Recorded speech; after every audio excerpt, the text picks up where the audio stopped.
Como é que o Flamengo, que foi campeão de quase tudo em 2025, manteve o elenco e agora parece que, sei lá, desaprendeu a jogar futebol em 2026? É a pergunta de 1 milhão, né? E para tentar desvendar esse mistério todo, a gente separou um material bem robusto. Sim, tem bastante coisa. Temos uma análise tática bem detalhada do jogo recente contra o Inter, um levantamento estatístico que bota a coisa toda em perspectiva histórica. E que assusta, por sinal. Assusta.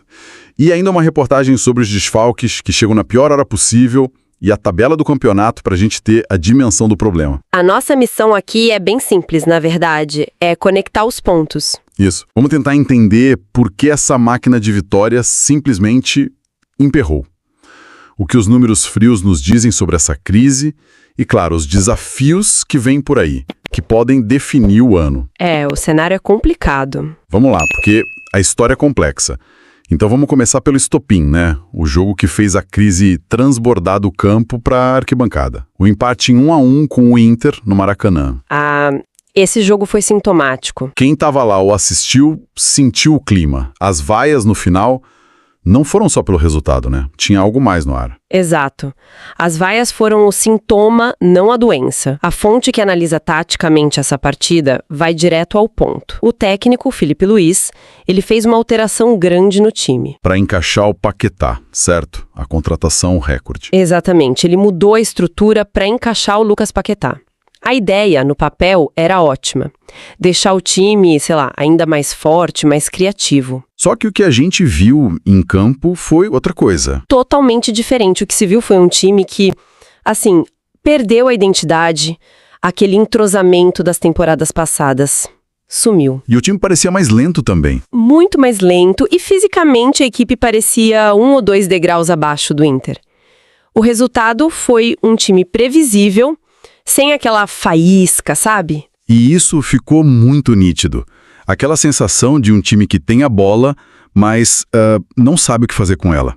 É o que as fontes chamam de domínio estéreo, né? Perfeito, é esse o termo. Quase como se o time ficasse tocando de lado, sem agredir, só esperando alguma coisa acontecer. E esse é o ponto crucial da análise. O Flamengo teve, 68% de posse de bola, finalizou mais vezes, mas foi um volume de jogo inútil. Não levava a nada. A nada. Não se traduzia em perigo real. Era um domínio que, na prática, acalmava o jogo para o adversário. O Internacional, com uma proposta muito mais reativa, soube fechar os espaços, anular as peças do Flamengo e, nos contra-ataques, criou as melhores chances. Criou as chances mais claras de gol.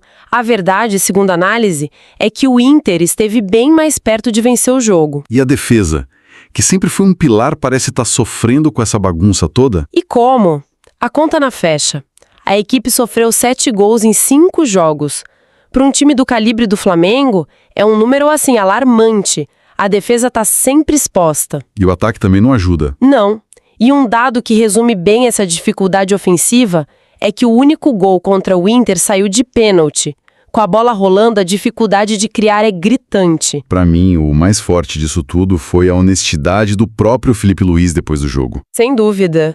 Quando o seu próprio comandante admite em público que o time esteve mais perto da derrota do que da vitória... É porque ele sabe que o problema é sério. Exato. O diagnóstico interno já foi feito. Eles sabem que não é só uma crise de resultados. É uma crise de performance. De confiança. E a gente sabe como o futebol funciona, né?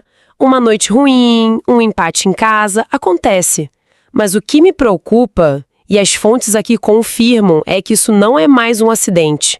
Virou a nova realidade.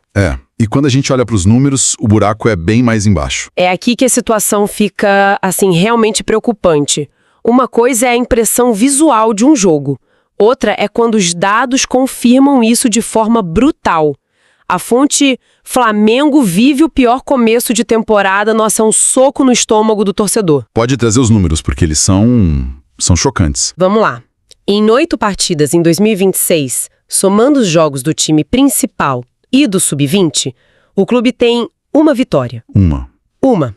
E some a isso 2 empates e 5 derrotas.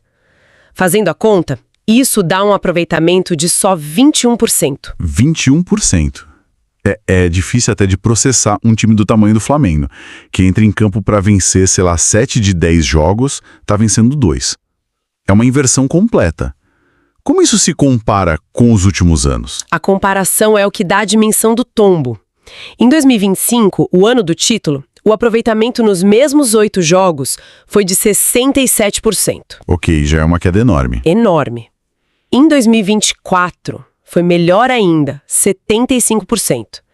E se a gente for mais longe, em 2017 e 2018, essa largada chegou a absurdos 92% de aproveitamento. Nossa. A queda não é uma marolinha, é um tsunami. É vertiginosa. E o mais chocante, pelo que eu li aqui, é que para achar um começo de ano tão ruim, a gente precisa voltar para um ano bem específico que dá calafrios no torcedor. Exatamente. A fonte faz essa ponte histórica e o paralelo é assustador.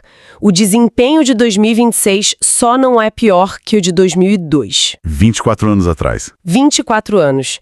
Naquele ano, o time começou com 6 derrotas e 2 empates. Um aproveitamento ainda menor. E o curioso é que o time de 2002 também não era um time qualquer, né? Tinha muito nome de peso ali. Era um time recheado de estrelas, o que torna a comparação ainda mais pertinente.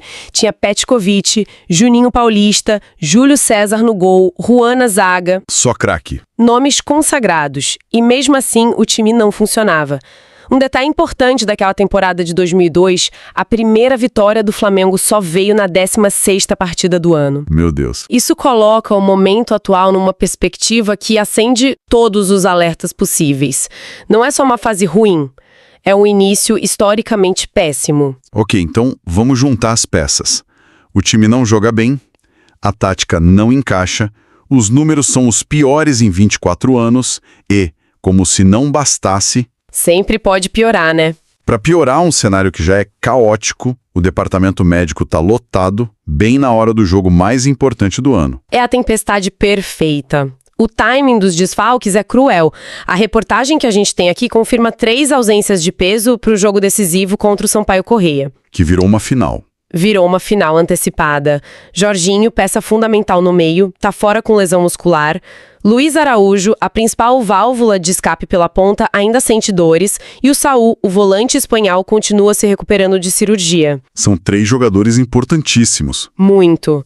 Titulares ou jogadores que entram sempre. E a conta para se classificar no Carioca é daquelas de pegar papel e caneta, né? Não basta só fazer sua parte. Não mesmo.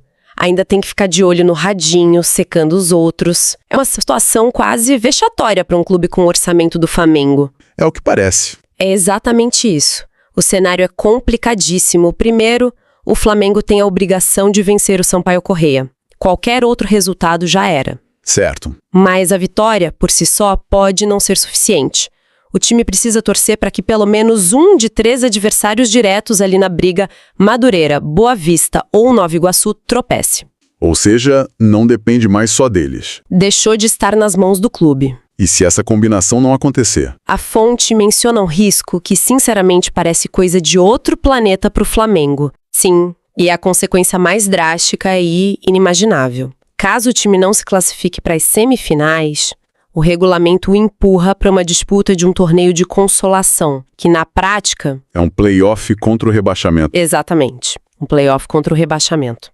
Peraí, a palavra rebaixamento, mesmo que num torneio estadual, associado ao Flamengo, soa muito errado. Soa completamente errado e seria uma mancha gigantesca na temporada logo no começo.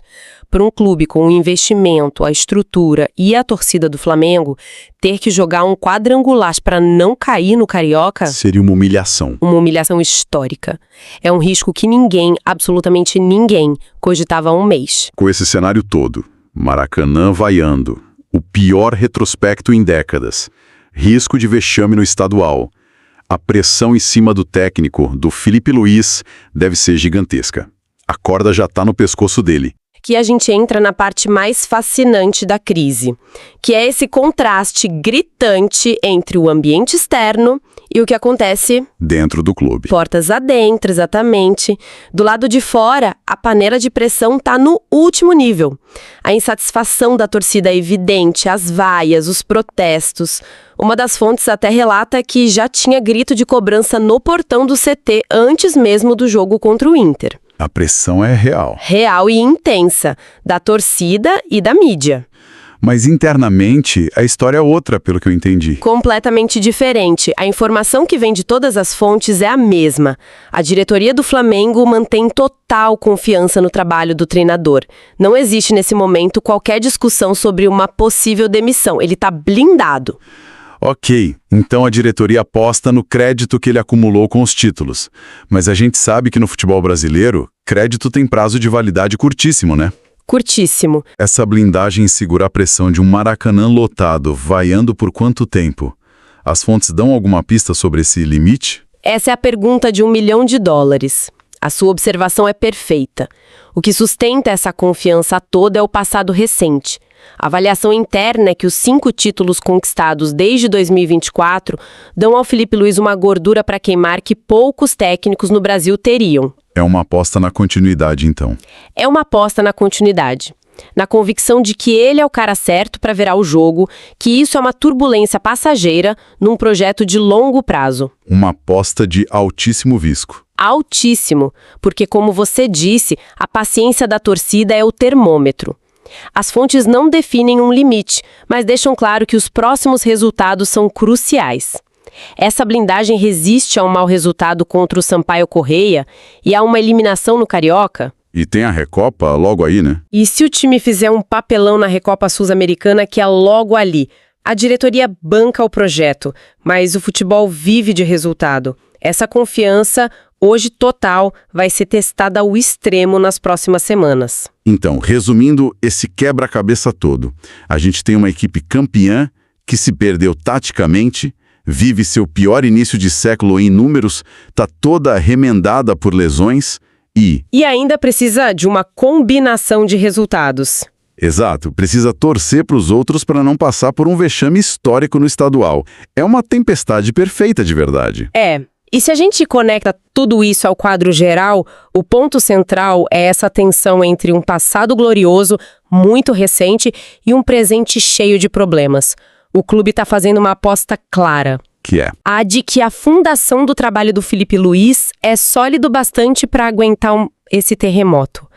É uma aposta na memória, na competência que ele já demonstrou, contra a urgência do agora, dos resultados. E os próximos jogos são o teste de fogo para essa bosta. São o teste definitivo. Essa final no Carioca e, na sequência, a decisão da Recopa vão dizer se a aposta da diretoria foi uma decisão sensata, de quem confia no processo, ou uma teimosia perigosa que pode custar a temporada. Não tem mais espaço para errar. A margem acabou. E para fechar, fica uma reflexão que vai além do caso do Flamengo, sabe? As fontes apontam, mesmo que de leve, a chegada do Paquetá, um jogador de impacto mundial, como um dos gatilhos para essa desorganização tática. Interessante. Isso joga na nossa cara uma questão clássica do esporte de alto rendimento. Como é que você integra uma nova superestrela numa engrenagem que já é campeã? Sem perder a química, a identidade, o equilíbrio que te levaram ao topo. É, porque adicionar talento nem sempre significa melhorar o time. Exatamente. Às vezes, pode ser o começo de um grande problema. É um desafio de gestão, de ego, de tática, que agora o Flamengo precisa resolver para ontem.